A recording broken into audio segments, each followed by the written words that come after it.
و کنری تک پشتی هر خلک و هلبجارتنا اکثر بهای پانزین و سوتامنیا گراند بید. پشتی کلسی ایلونا بوری هلبجارتن پارلمان کردستان پرایوت چوین بهای پانزین نورمال با 709 دینارا و یا محسن با 809 دیناران بلند بویه.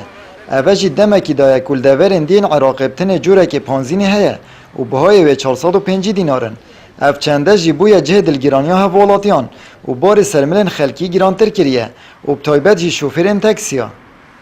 رازن هر بجاتن خلاص بوم پانزی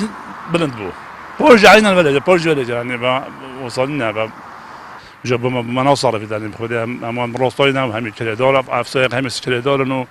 هم خذ عيال انه خذ حدا ودي دهزاج بنو من الراستي والله ده خزما پانزين بين خذ في عالم جد فهيدي بخد 400 شلونه الفيد حصادنا يعني بحق خذ لنا بابو معروف ما يعني مناوسه اوا بو نفری جی خرابه بو حوالاتی جی و قیران نفر هم فقیره بلکه پیچینه بیتن و سعر تاکسی سیار بیتن افجا که حق بخاره باش بو یعنی حکمت علاجک لیکر باید دیگه الفهیدی 400 دیناره الویره 900 دیناره 809 دیناره او اسفن پنگاوه که الویره 400 دیناره 405 دیناره و اکی مزانی جی پانزین ویره چی تمیسل یعنی الویره که بلا حکمت ما تیر کتن پاشن که بلا دتا جیران دورو برا خدان پانزین خانه کشید بجید ندیر ننزیک ما پیوندی بگرانبونا بهای پانزین ونینه بلکه او کمپانین ام پانزین جد کرین بهاین خو گران کرینه ام جینه چارین گران کین هر وسط بجید اگر بهای پانزین یه ارزان بید ام درجه که پتر فروشین و پتر قازانچ کین خدا اگر گرانبونا پانزین او نب ما او شریکه بما گرانتینن ام جی مجبورین ام گران فروشین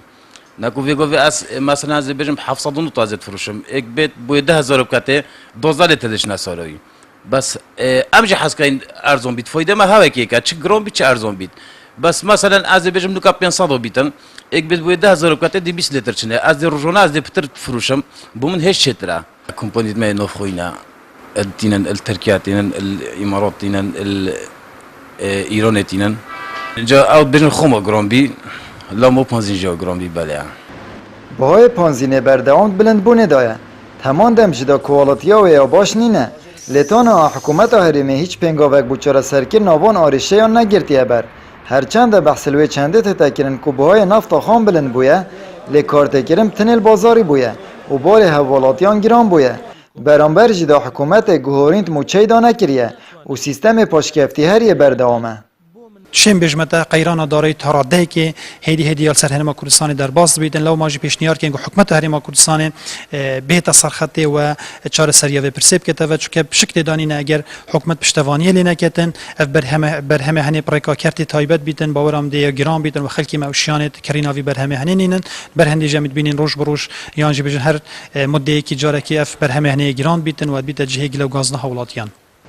هل بجارتم دمای کاتن و برپرسن مازورین کوچکن خو و خلق دوباره کفتن آف آرشه و قیلانان دا گرانبونا بازاری تایبت پانزینه حوالاتی به امید کرینه و پرشبینی و تماشه 4 سال اندهاتید کن آمد بریفکانی کنال آسمانی پیام دهوک